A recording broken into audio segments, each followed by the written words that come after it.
မင်္ဂလာပါဒီဗီဒီယိုကတော့ကျွန်တော်တို့စီဘေးဥလောက်တာကြာတာကျင်တာပေါ့ဒါကနုံအနှစ်ဒီအနုပေါ့ပြောလို့ဆိုရင်ဒါနုံလို့ပေါ့ပေါ်ပြနဲ့ပေါ့ပြီးတော့ရှင်းနေဒီရက်ထည့်ရစိတ်ဟာနေထိုင်ပြီးတော့ယူလို့တွန်ပလိုက်ဆက်လိုက်ပြီ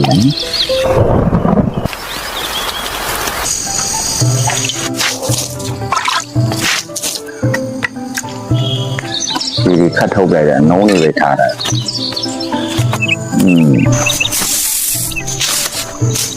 တဲဥမလေးရလဲရှောရနော်ဟုတ်ကဲ့ပါကျွန်တော်ရဲ့ဗီဒီယိုကြည့်ရှုပေးတော့တို့ဦးရရှင်စီကကျေးဇူးအများကြီးတင်ပါတယ်ဒါကတော့ကျွန်တော်ရဲ့အကောင့်ကြီးနိပညာဘဝတုဒ္ဒတင်ဆက်ပေးနေတဲ့အကောင့်ပေါင်းစုံပေါ့မုံညင်းပွင့်နေလားပါပွင့်နေနက်ပွင့်ဒီပါဘလို့ဒီဘေးကဘလို့လုပ်လဲဆိုတာကျွန်တော်လည်းအရင်တော့မသိခဲ့ပါဘူးဒီမှာဒီဗီဒီယိုလေးကိုတွေ့ပြီးမှဘလို့လုပ်လဲဆိုတာ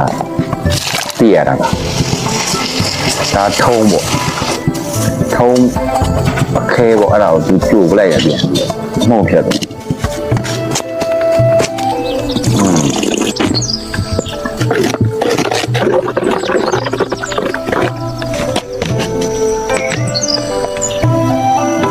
ကျဥကိုလုံးလို့မရဘူးလားမသိဘူးဘဲဥပဲလုံးလို့ရတာဒီဘဲဥပဲကြာဦးပဲညာနဲ့ပြန်လိုးတယ်ခုနချွန့်နှုံးအနေနဲ့လုံးပြီးတော့အကောင်နေတန်းလိုက်ရဩနေတန်းပြီးတော့အိုးထဲကိုပြန်ပြီးတော့တိတ်နေပေါ့ဒါကတော့ဘယ်နည်းလောက်တိတ်လဲဆိုတော့ကိုလည်းမသိဘူးနေဒီလာတွေဝင်နေမိုးရီတောင်လေးကို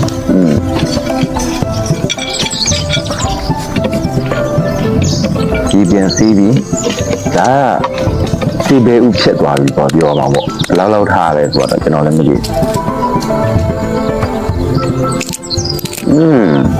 နောက်နေ့မှလောက်စားကြည့်အောင်နော်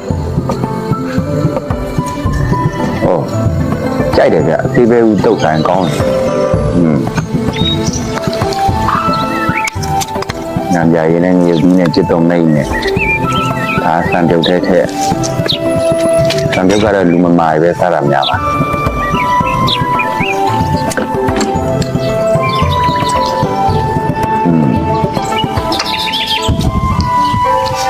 စားတော့စားခြင်းရ